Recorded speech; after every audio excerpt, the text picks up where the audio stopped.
And I put this as kind of part of getting back to basics, because this story we probably learned when most of us, if not all of us, learned in Sunday school first. And that being Jonah and the whale. And we're going to look at through these next few Sundays, we're going to look at the whole book. And of course, it's one of the minor prophets, which they're not called minor because they're not important. It's because of their size. There's only 3-4 chapters in each book.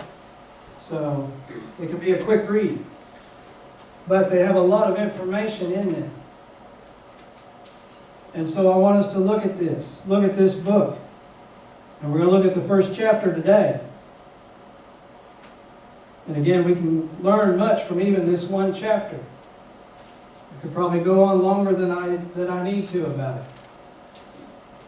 Don't get scared. But we're not going to read it all. We're just going to kind of go through it as we move along. And we're going to look at the first 3 verses of Jonah in chapter 1. And I call this, of course, the title of the sermon, Jonah's Defiant Flight, being he ran, he didn't fly. In fact, he did kind of the opposite. But he was defiant. And we're going to see that here in the beginning. Jonah's defiance. In verses 1 through 3, we see the word of the Lord came to Jonah, son of Amittai. Get up, go to the great city of Nineveh and preach against it, because their wickedness has confronted me. However, Jonah got up to flee to Tarshish from the Lord's presence. He went down to Joppa and found a ship going to Tarshish.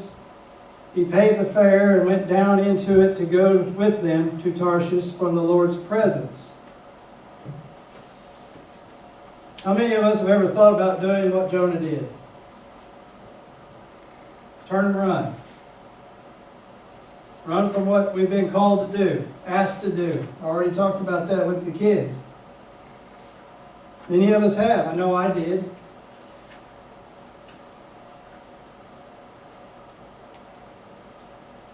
But how many of us have done that?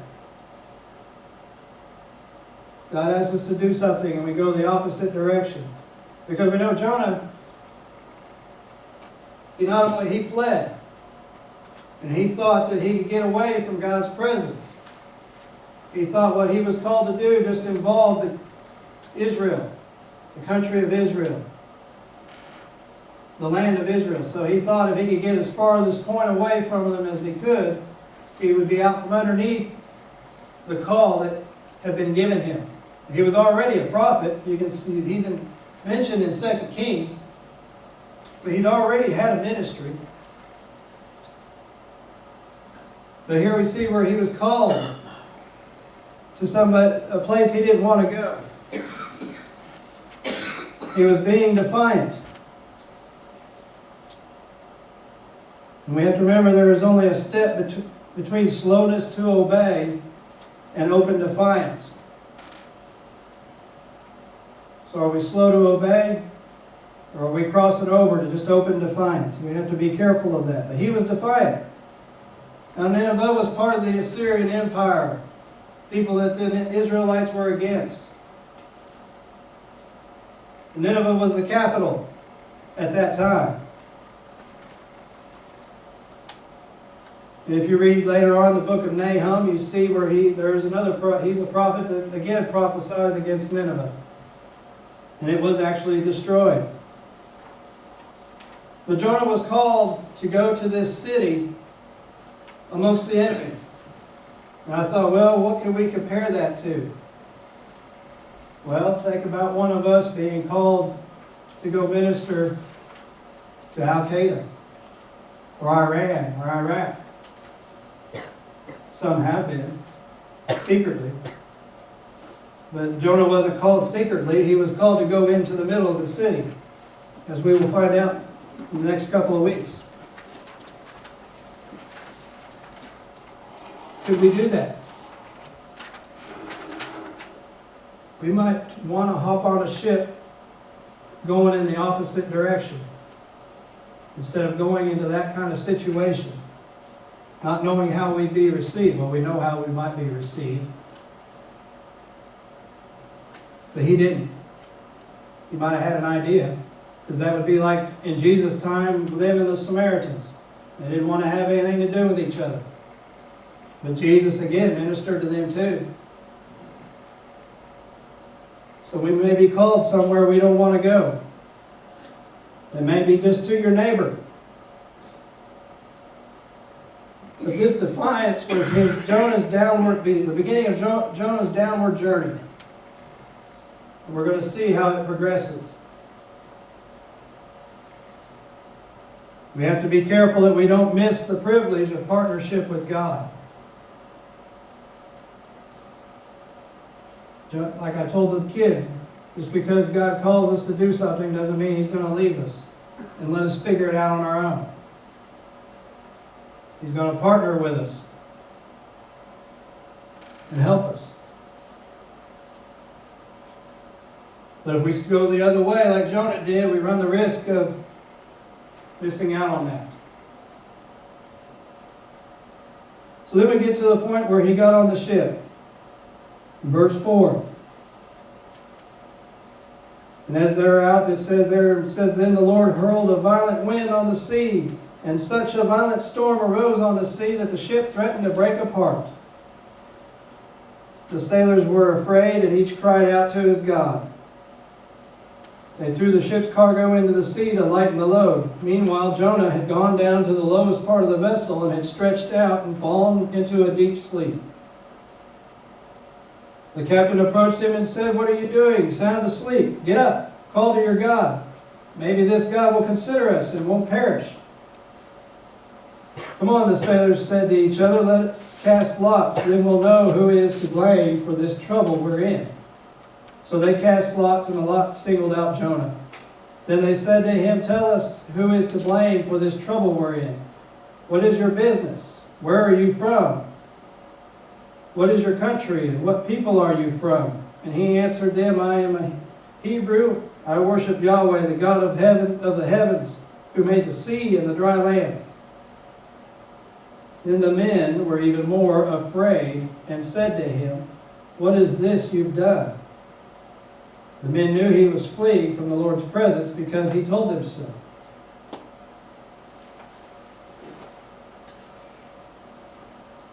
So again, Jonah thought he would not be in the presence of the Lord, more specifically the call to preach to Nineveh. And he continued to hide by going down into the ship. Essentially, Jonah sinned by disobeying God.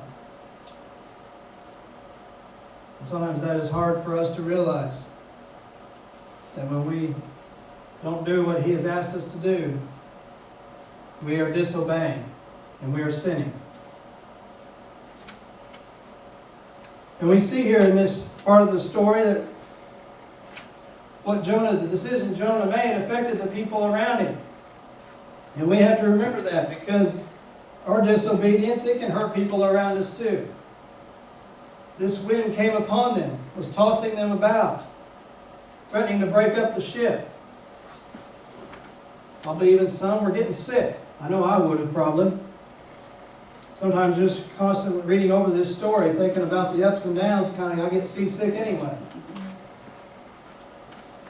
I was reading the call to worship, we're on it. You read that part of Psalms, you might get seasick if you think about it.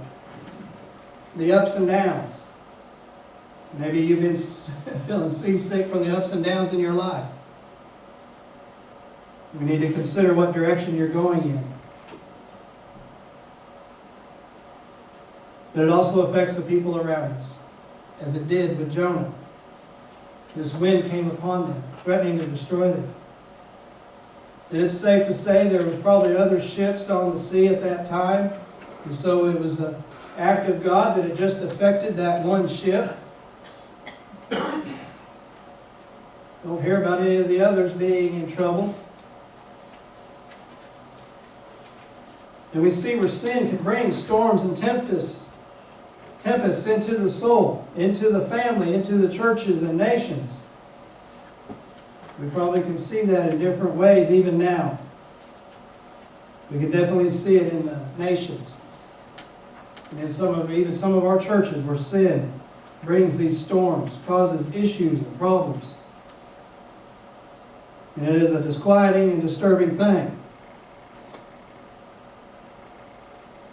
But this wind was sent for a reason. It was sent to fetch Jonah back. It was sent to cause him to turn back. But he was asleep. He was asleep. He was down in the bottom of the ship while it's rocking and going about, probably creaking, cracking. He was asleep. And maybe some of us are able to do that. I don't know, but I don't think I would be. I think he was asleep because he was not concerned about the situation. He, again, had sinned because he quit following God's direction, and it had engulfed him so much. He had continued step by step. It probably got easier and easier to get away. We probably know that, can think of that. Every step we take away gets a little easier. And pretty soon, we're kind of numb. And it's easy for us to just go down and go to sleep. Go to sleep spiritually even. Thessalonians 5:6 says, "So then we must not sleep like the rest, but we must stay awake and be serious." We must stay awake. I think that again, this applies spiritually. Stay awake spiritually. Understand what is going on. Understand what God is saying to you. That may require finding you a quiet place where you can actually listen. But listen, what is He saying? Don't go to that quiet place and fall asleep. Go to that quiet place and listen. Because as we see with Jonah, sin can cause us to be hardened and desensitized about the situation we are in. It can cause us to sleep. He was not concerned that he was the cause of the situation until he was awakened by the captain. We see finally the captain, after the men had already prayed to their gods, nothing had changed. They probably wondered, who is down there? Who else is there? That might be a giveaway. Well, there's one person down there in the bottom still asleep. Maybe he's the culprit. So the captain went and woke him up. Told him, pray to your God. Maybe your God will stop this. So they'd realize their gods were empty, useless, weren't doing any good, weren't answering their prayers. It doesn't say whether Jonah started praying, but it immediately goes to talking about where they cast lots. They wanted to see who they could blame this on. And the use of that is throughout the Bible, casting of lots. If you remember, they even did it to take Jesus' clothing at the crucifixion. God used that to point out Jonah.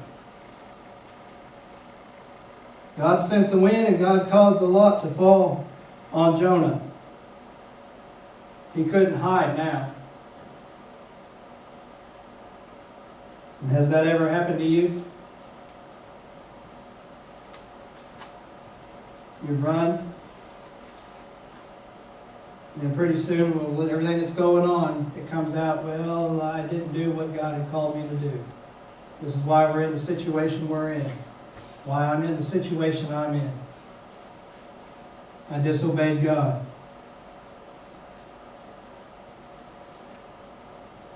Of course, he told the men who he was, and that caused them to fear even more. And as I kind of studied and thought about this, I thought, well, it was almost hypocritical. He was telling them he was a Hebrew. He worshiped God of the heavens who created the sea and the dry land. They're probably wondering, why in the world are you running from Him? Why are you causing this to happen? You might have thought, well, he was still a Hebrew. That was enough. But it's not. And we have to remember that we might be acting hypocritical when we worship God but don't follow His will for us. If we come and worship,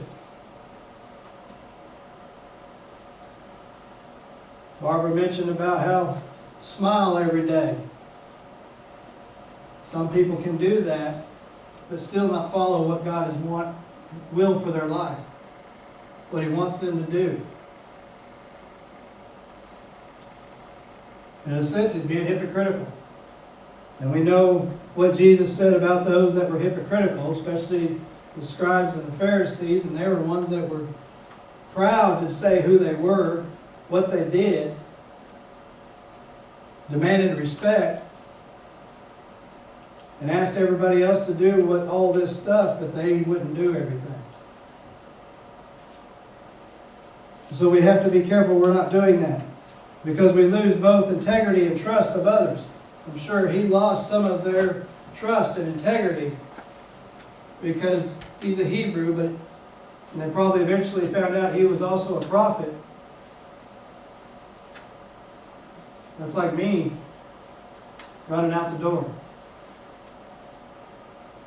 I'm not going to, but almost be hypocritical. Or it would be. And I would lose integrity and trust that we have developed and that has grown amongst each of us here. We know that has happened in other churches. And maybe it has happened here at times. Hurts the integrity and the trust, and it has to be rebuilt. And we have to remember we don't know how far-reaching the consequences of our decisions, of our sin, will go. How far-reaching they can be. But Jonah was still in the boat. Even though they were out to sea. Even though he was out of the land.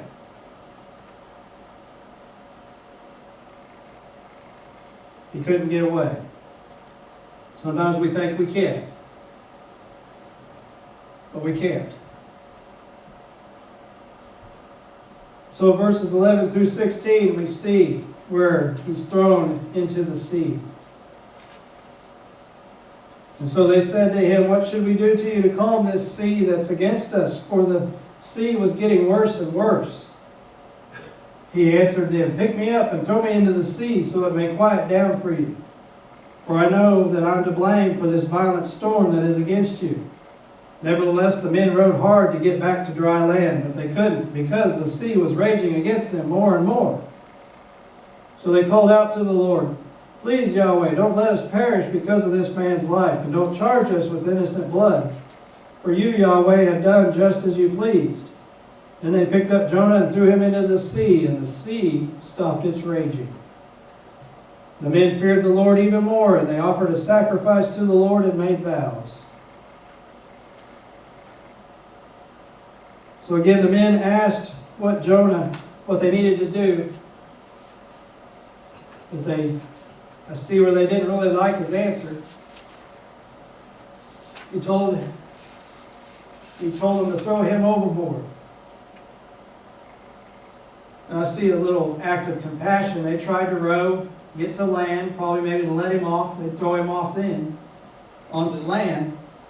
But the sea, God would not let them get to land. Sometimes God will not let us get to where we're trying to go because we're going the wrong way. We're not following His will. But they were compassionate. But they were also fearful because of retribution. They were afraid if they threw this prophet, this preacher, overboard, something worse would happen to them. I can't imagine anything any worse than what they're already dealing with. Their ship about ready to be broken apart.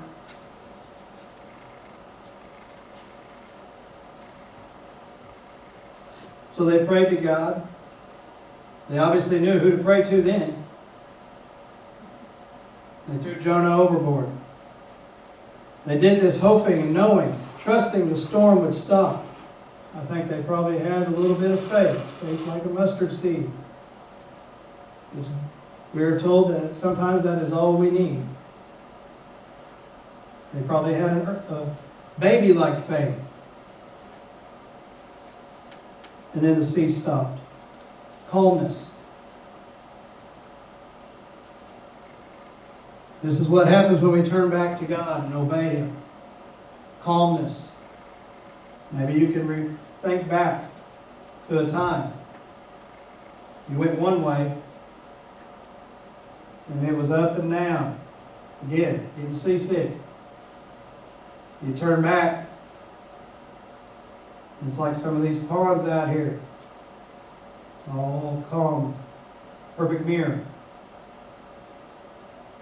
You can see the sunset on the water. And our life is like that. It is calm, peaceful, because we are doing His will. We also see here where the men on the ship believed. And I see here where God used this. So we may have made the decision to go in the wrong direction, but God will use it. He will find a way. We have the free will, but God has a plan. And we see here where He used the situation. I believe these men turned to God. It says they sacrificed and made vows to God. We know in the Old Testament, usually if they were sacrificing, it was probably for the sins. Guilt sacrifice, sin sacrifice, whatever it might have been. What they knew, what they thought. God used Jonah to inadvertently rescue the perishing. We sang about that. I also see where God used what was evil for something good. He used this evil decision, this sinful decision that Jonah made, and ended up saving a crew. Not only were their lives saved, I believe their souls were saved. Romans 12:21, do not be conquered by evil, but conquer evil with good. So we see where that happened, where God conquered evil with good.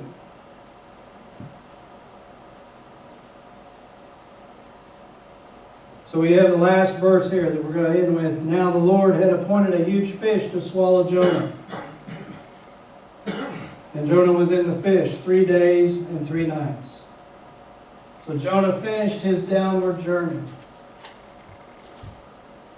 He went down to Joppa, down into the ship. Ended up going down into the water, got thrown overboard. And then the fish swallowed him up, and he was down in the belly of the fish. And it's safe to say the fish went down into the deep of the water. I don't think anybody here disbelieves this happened. Some might. There are whales out there that can swallow a man whole. They can be in the belly. I think they said that. I think I read somewhere where they found some knight's armor in one. So don't think it can't happen. And if you don't believe it, then I wonder if you believe in the death and the resurrection. Because it's in the same book. It's in the Bible. And I believe this happened. Jonah wrote this. It is a first-hand account. So we can't deny it. But we see where he had this downward journey. And you can't get any more down than that. We think we're down, but we're not in the belly of a whale in the deepest part of the sea.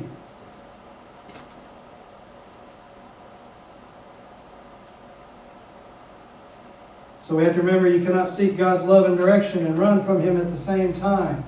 You can't truly believe in God if you don't do what He says.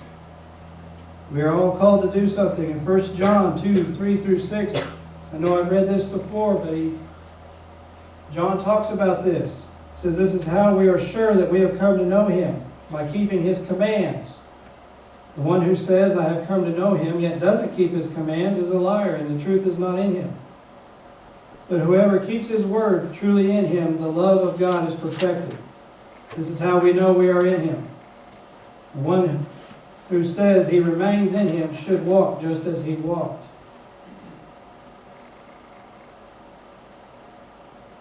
We have to examine ourselves, examine our life, and what direction are we going in. And I ask you, what are you running from? If you are, why? Who are you running from? Stop. Turn around. I guess the saying that they talk about when we have all them rains applies to this. Stop, turn around, don't drown. Because with this story, that could very well happen. Drown in your sin. So stop running and do what God has called you to do.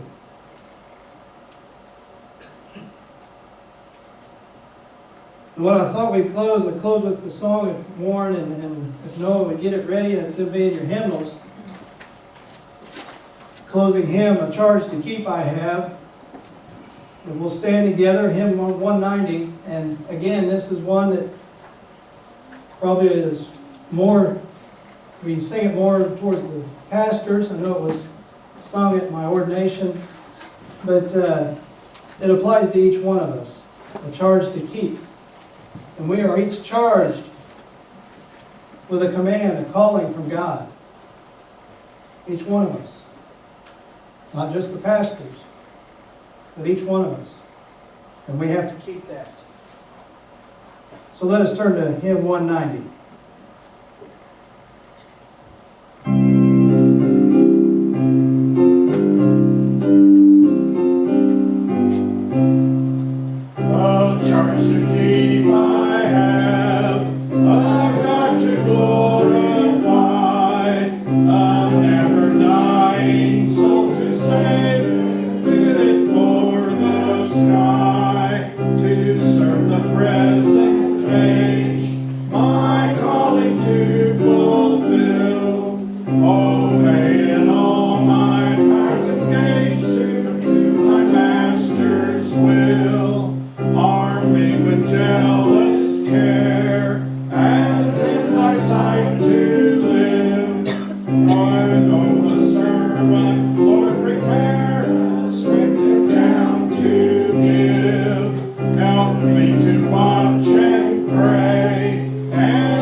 Heavenly Father, I give and pray that you'll be with each one here. Watch over them, keep them safe. Guide and direct them.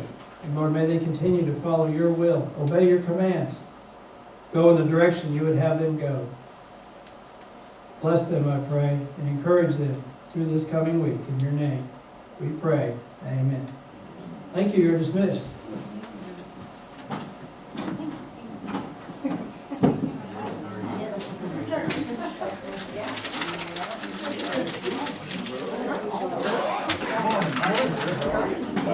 Come on now.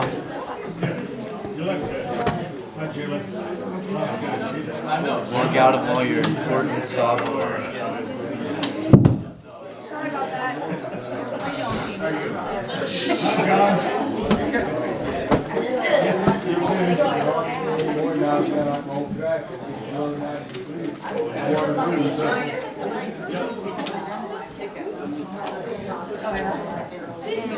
How are you? Is it okay? That's all. Yes. That's it. It's all good.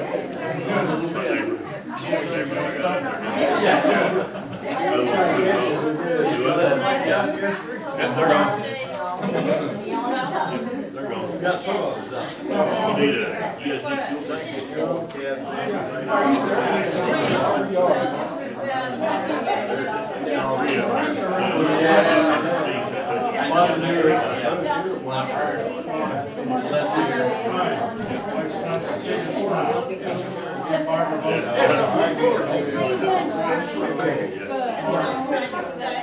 a same time down there.